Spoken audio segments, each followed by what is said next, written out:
Cabinet approves the proposal to observe National Youth Day on November 1 every year.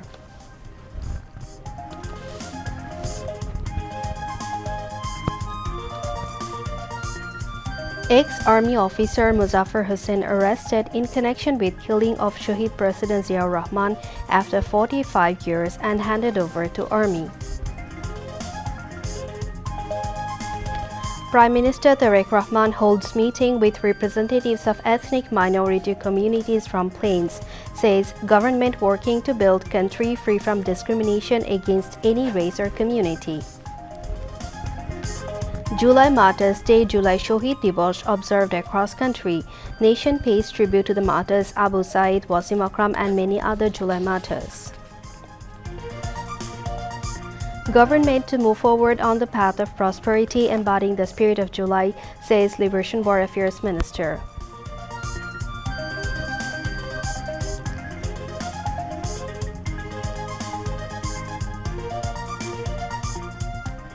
Government to preserve memories of all martyrs and injured in July mass uprising, says Information and Broadcasting Advisor.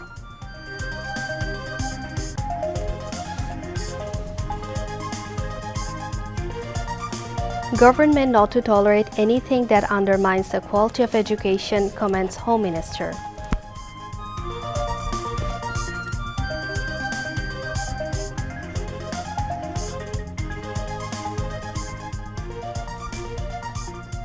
US launches new attack on Iran. Tehran retaliates by targeting US infrastructure in Kuwait, Bahrain and Jordan.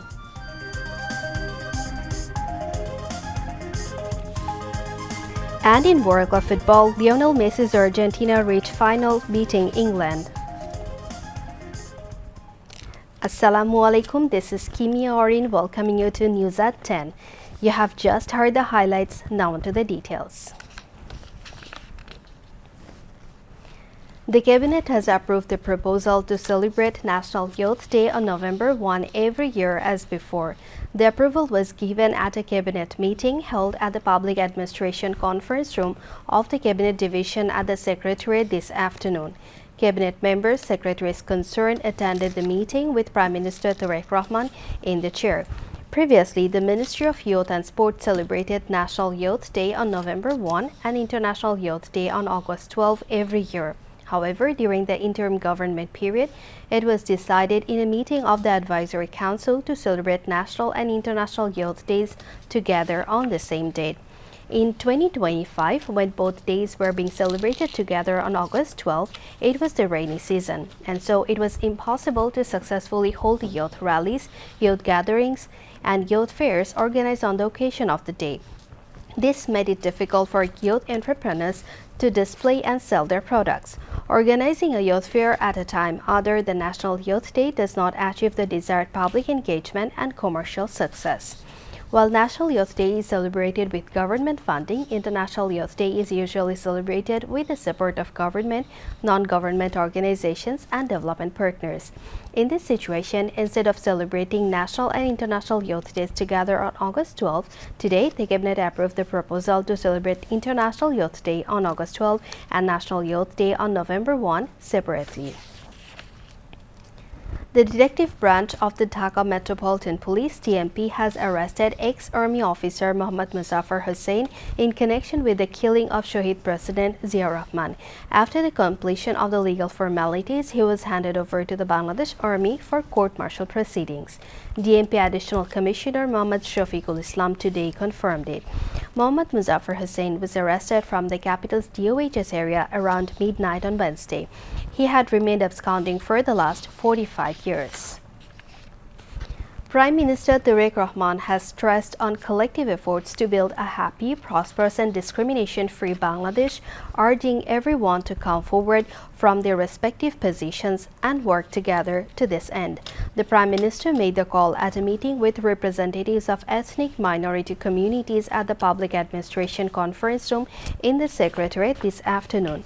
The minority community leaders presented their various problems to the Prime Minister, while the Prime Minister attentively listened to their issues.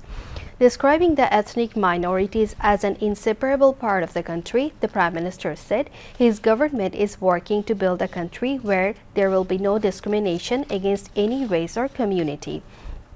Tariq Rahman said that he wants to move forward by taking everyone on board to build a desired Bangladesh for all.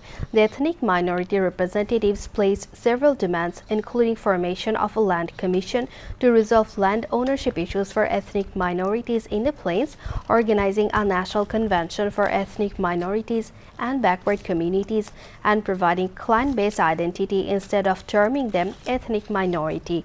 They also demanded the establishment of a central cultural center and providing loan facilities for ethnic minorities. The Prime Minister said the fascist government has destroyed all the institutions and the economy of the country. $16 billion were laundered every year. If money had not been laundered like this, many of your problems would have been solved. Noting that the fascist government destroyed the country's education and health system, Tariq Rahman highlighted his government's initiatives to overcome this situation and get the system back on track. The Prime Minister said the fascist government have destroyed an entire generation. LGRD and Cooperatives Minister Mirza Fakhrul Islam Alamgir, the Prime Minister's Special Assistant on Ethnic Minority Affairs Bijon Kanti Sarkar, lawmaker Anna Minch, cultural activist Sanjeev Drong, and representatives of 18 ethnic minority groups from 17 districts were present on the occasion. July Martyrs Day was observed today in the country. On this day in 2024, during the student movement demanding quota reform, Begum Rokeya University student Abu Said was killed in police firing in Rangpur. The deaths of Abu Said in Rangpur and Wasim in Chattogram, along with several other young protesters on 16 July, sparked nationwide outrage. Footage of Abu Said's death spread rapidly across the country, giving the quota reform movement a new momentum. As more students were killed in different parts of the country that day, grief and anger spread across Bangladesh. The movement grew stronger with each death. The protests soon expanded beyond the demand for quota reform, turning it into a broader movement seeking justice, accountability, citizens' rights, and a better future for the country. Parents, teachers, professionals, and people from all walks of life expressed solidarity with students and the protests. The quota reform movement gradually grew into one of the biggest mass uprisings in Bangladesh's history, driven by anger over killings and repression. It later focused on a single demand, the resignation of the government. The protests reached their climax on 5th August when the long-ruling government fell amid the mass uprising. Sheikh Hasina left the country, marking the beginning of a new chapter in Bangladesh's political history. The student movement that began in July 2024 demanding reforms to the government quota system quickly spread across the country. Attempts to suppress the movement's protests through crackdowns, attacks, and violence by forces loyal to the then government of fascist Sheikh Hasina sparked widespread public anger. Amid growing calls for change, Wasim Akram, a fourth-year English department student at Chattogram College and an active participant in the movement, stood at the forefront of the protests. Born in 1998 in Cox's Bazar, Wasim was shot during a protest in the Muradpur area of Chattogram on 16 July 2024. He is remembered by many as the first person from Chattogram killed during the July mass uprising. Although he was only 24 years old, Wasim had ambitious dreams for the future. He was studying English literature at Chattogram College and was known among his classmates as an energetic, humble young man who was willing to speak out against injustice. His family says it's still difficult to accept that he will never return home. As each year passes, they continue to live with the reality of their loss. Every July, memories of those days resurface. The sacrifices made during the uprising are viewed not only as part of the country's political history, but also as events that future generations may study, preserve, and evaluate. Liberation War Affairs Minister Ahmed Azam Khan has said the government aims to lead the country toward greater prosperity by embracing the spirit of July and working together with the people. He made the remarks this morning after placing a wreath at a temporary memorial altar dedicated to the July martyrs erected at the Raya Bazaar Martyred Intellectuals Memorial Cemetery in Dhaka to mark July Martyrs Day 2026. Among others, Secretary of the Ministry of Liberation War Affairs Mohammad Ashraful Islam, Dhaka Divisional Commissioner Mohammad Munirzaman Mia, Director General of the July Mass Uprising Directorate Anwarul Nasir, Dhaka Deputy Commissioner Farida Khanum, the Superintendent of Police, and representatives of the Bangladesh Naval Police, all of whom paid tribute to the martyrs by placing floral wreaths. Later, a dua and munajat was offered, seeking eternal peace for the souls of all those who were martyred during the July uprising. Barrister Mir Mohammad Hilaluddin, State Minister for Land and Chittagong Hilltracks Affairs, said that the sacrifice of the martyrs of July uprising will be forever remembered in the history of the nation. He said this at a discussion meeting on the occasion of July Martyrs' Day in Chittagong in the afternoon. Chaired by State Minister for Liberation War Affairs Ishraq Hussain, members of the Parliament Abu Sufyan, Syed Al-Noman Humam Kader Chowdhury, and Jatiyotawadi Chhatrodol Central General Secretary Nasiruddin Nasir spoke in the function. The State Minister for Liberation War Affairs said that the sacrifices of the martyrs in the July uprising will inspire the new generation to build a state based on democracy and justice. Speakers called for building a democratic and discrimination-free Bangladesh by embracing the ideals of the July martyrs. Earlier this afternoon, State Minister for Liberation War Affairs Ishraq Hussain laid the foundation stone of a memorial in memory of Wasim Akram, the first martyr of Chittagong in the July uprising at the city's Sholoshahr railway station premises. Ishraq Hussain said those who ordered and followed the July massacre will be brought to justice under the law.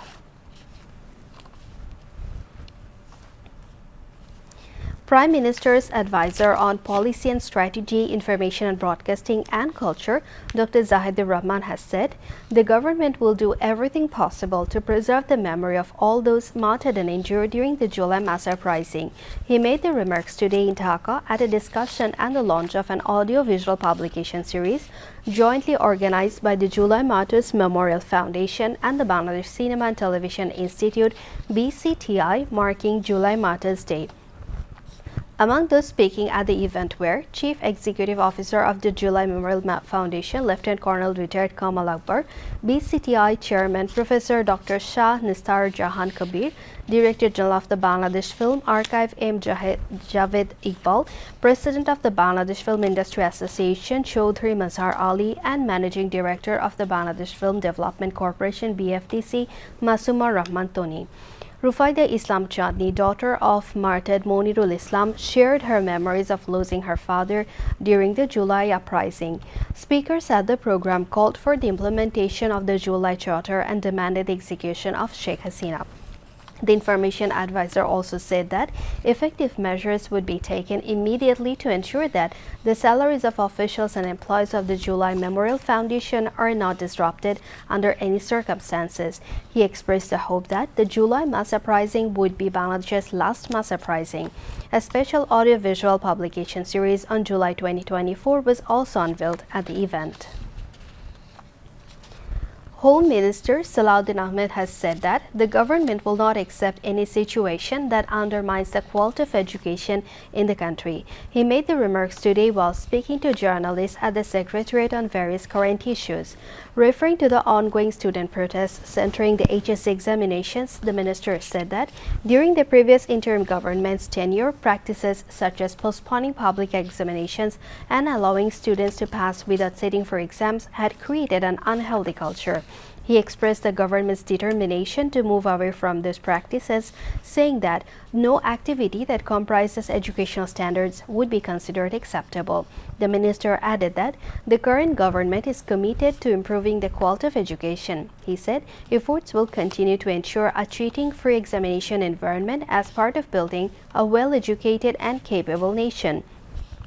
On a separate issue regarding the repatriation of suspects arrested in India in connection with the murder case of July uprising, Matar Hadi, the Home Minister said the process of bringing them back to Bangladesh is underway under the prisoner exchange agreement between the two countries.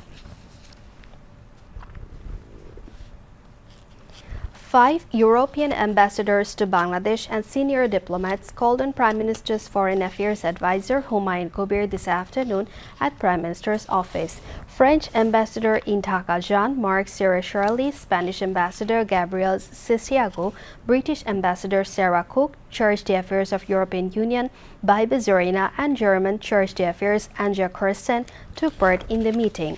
Executive Chairman of Bangladesh Investment Development Authority BIDA Ashik Chaudhry was present during the call-on. A fruitful discussion was held on various issues of mutual interest, including the existing long-standing friendly relationship between Bangladesh and European partners and increasing economic cooperation.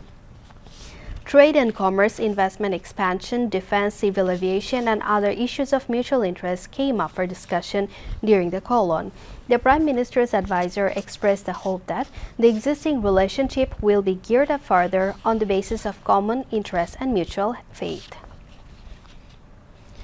Saudi Arabia will provide 500 scholarships annually to Bangladeshi students. Saudi Ambassador to Bangladesh Dr. Abdullah Zafar H. bin Abia made the announcement when he called on Prime Minister's advisor and his office spokesperson Dr. Mahdi Amin at the Prime Minister's office today. During the meeting, the Saudi ambassador expressed his country's keen interest in working closely with Bangladesh's new government in various fields, including politics and economy. Both sides also discussed on Saudi Arabia's possible support for the development of Bangladesh's education sector. The meeting also discussed expanding opportunities for exporting skilled Bangladeshi manpower to Saudi Arabia, making access to the Saudi labor market easier and removing existing procedural complexities in the recruitment process. In addition, Hajj and Umrah, strengthening people-to-people contacts and exploring new avenues of bilateral cooperation were discussed in the meeting. Moving on to international news.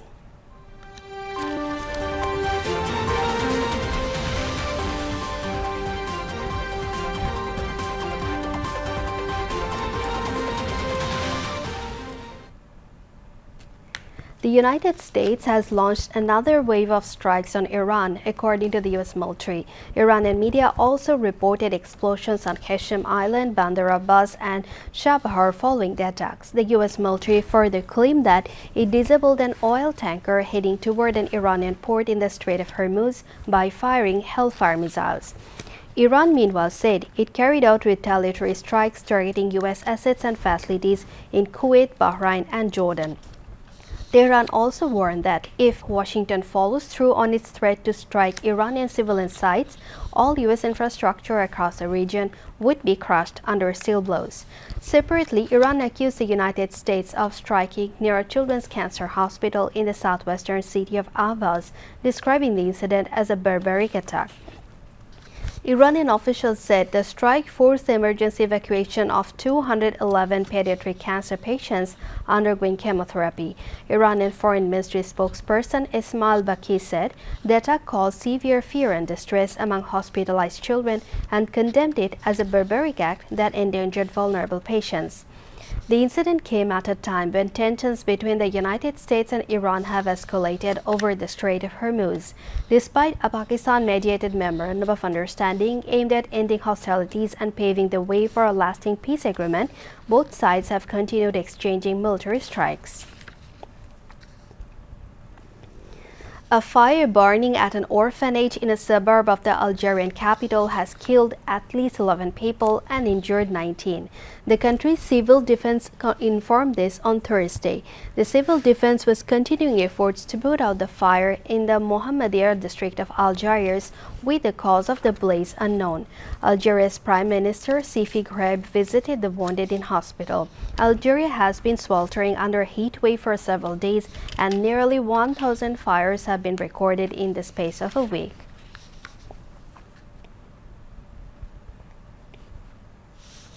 Ukrainian's parliament has appointed Serhiy Koretsky as the new prime minister on Thursday, replacing Yulia Sverdlenko following a government reshuffle initiated by President Volodymyr Zelensky. Serhiy Koretsky previously served as the CEO of a state-owned energy company, Naftogaz, and his appointment centers heavily on winter preparedness and the defense sector. Zelensky nominated Koretsky citing his record in the energy sector and arguing that he was best placed to help prepare Ukraine for another wartime winter. He was voted in with 289 votes in favor. The appointment came as hundreds of protesters gathered outside Parliament to oppose Zelensky's dismissal of Defense Minister Mikhailo Fedorov after just 6 months in office, with critics warning the move could disrupt military reforms during the war. Now news on weather.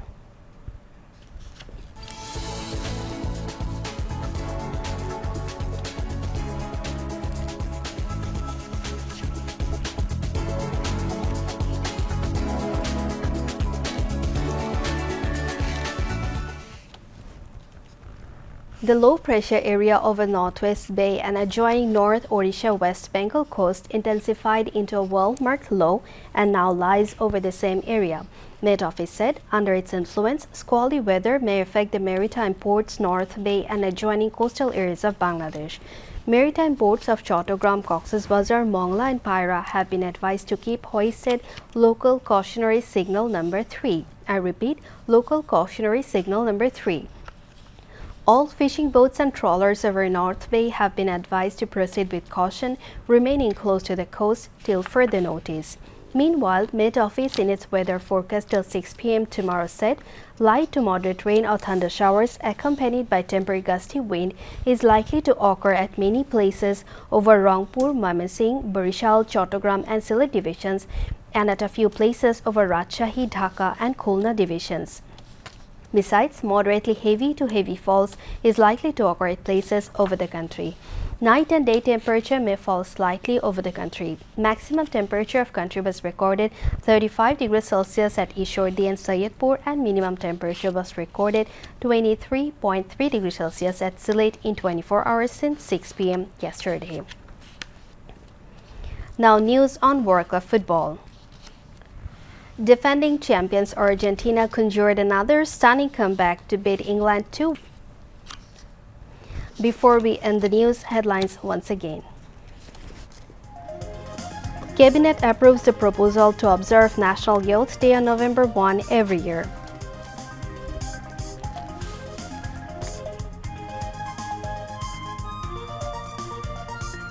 Ex-Army officer Muzaffar Hussain arrested in connection with killing of Shahid President Zia Rahman after 45 years and handed over to Army.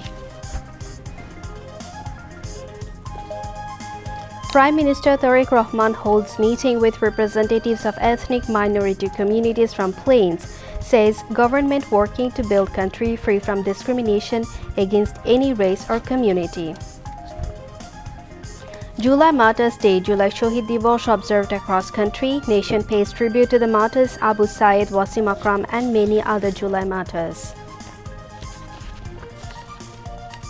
Government to move forward on the path of prosperity, embodying the spirit of July, says Liberation War Affairs Minister.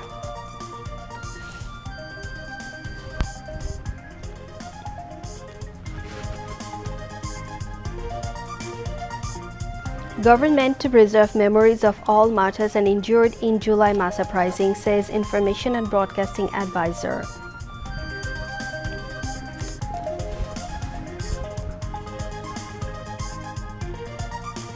Government not to tolerate anything that undermines the quality of education, comments Home Minister.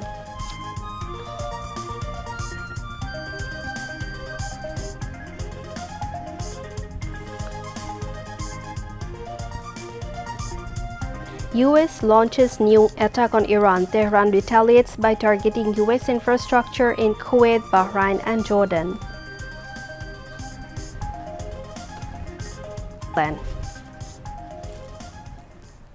That's all from the newsroom for the moment. Thank you for staying with us and we invite you to watch our next news in Bangla at 11 p.m. Until then, Khuda Hafiz.